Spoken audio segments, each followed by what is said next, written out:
Om Gangadipataye Namaha.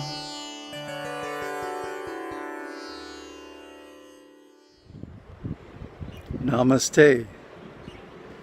So, I've been thinking a lot about what I said last time, making an online course or video series. And I've come to the conclusion that it's probably not going to work. The reason is not enough bandwidth. The internet is actually a very narrow medium.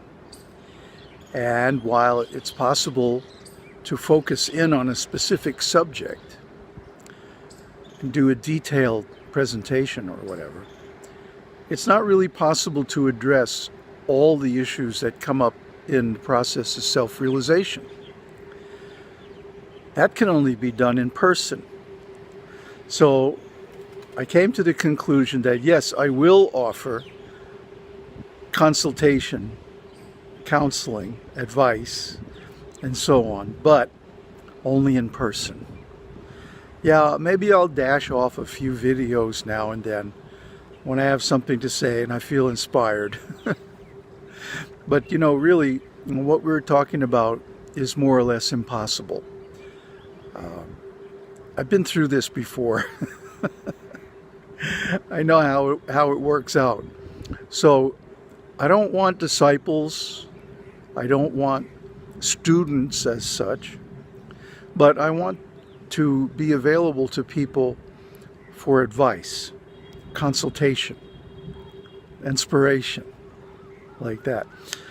So I'll continue making videos, but it's just not going to be all organized and, like that.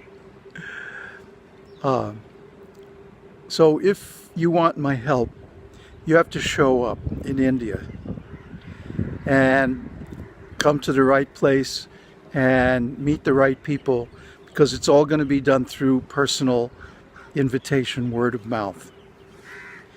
That's the only way it works, The old ways are really the best.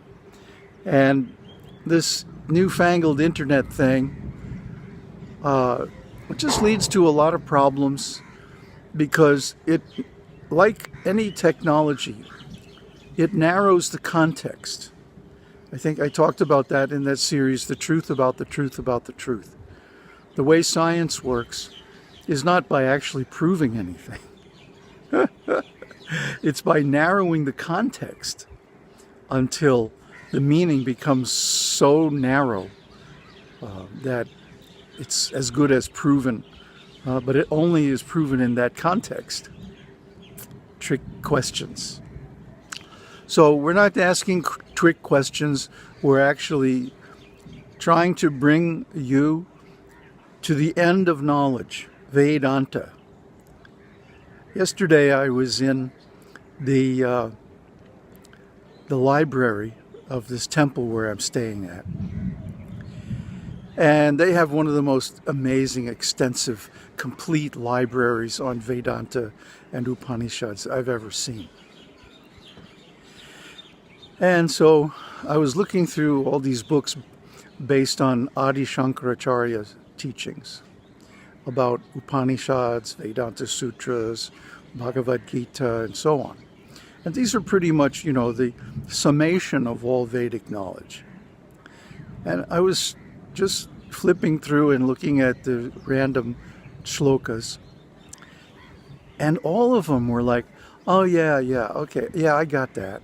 Okay, I know that one too. Oh yeah, sure. That's obvious, isn't it? Well, not for most people. That's why those books had to be written, because that knowledge is not obvious. But when you get to the end of knowledge, when you have realized that knowledge, not just book learning, not just intellectual, not verbal or conceptual, but actual experience, this is called prakash, direct seeing of the truth. Then you look at these books, these shastras, that have been revered for thousands of years for having the highest truths. And it's like, oh yeah, that's obvious, isn't it? Self-evident.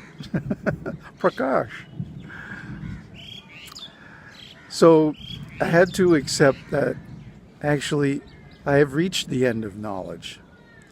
The books can't take me any further. They can't help me anymore. So it's a kind of a wonderful thing, because my whole life I thirsted and hungered for knowledge. You know, I was the bookworm. I was always going to be found in the back stacks of the library with a pile of books, esoteric books, from a very young age. So now I feel like, hey, I got it. I got that knowledge. That nobody has anything to teach me anymore. Except, of course, God. And what God has to teach me is all there within myself. Like Shiva says in the Devi Kalottara, he says, there is no need for any knowledge to be found outside of oneself. Let that sink in for a minute. So, yes, there is a guru, and guru can help you, and guru is the first necessity on the path, but that guru is actually inside of you. If there are any external manifestations of guru, like books and people who can teach you or help you, that's only to confirm what you actually already know or already have inside of you. That's the real guru, Brahman. So, my job, my assignment, if I choose to accept it, is to help you to realize that inner guru, Chaita Guru, guru within the heart, and to hear and follow his message. Oh, and there was one other shloka in the Devi Kalottara that I really liked. That, in fact, it's the next to last shloka. Shiva says, anyone who offers and worships and praises the realized soul gets the result of his realization. Those who criticize, condemn, slander, and abuse the realized soul get the result of his sins. So I'm very thankful to my enemies for taking the results of my sins. I have no more desires left. Not even for knowledge, not even for liberation. Because just to be in this consciousness is liberation itself.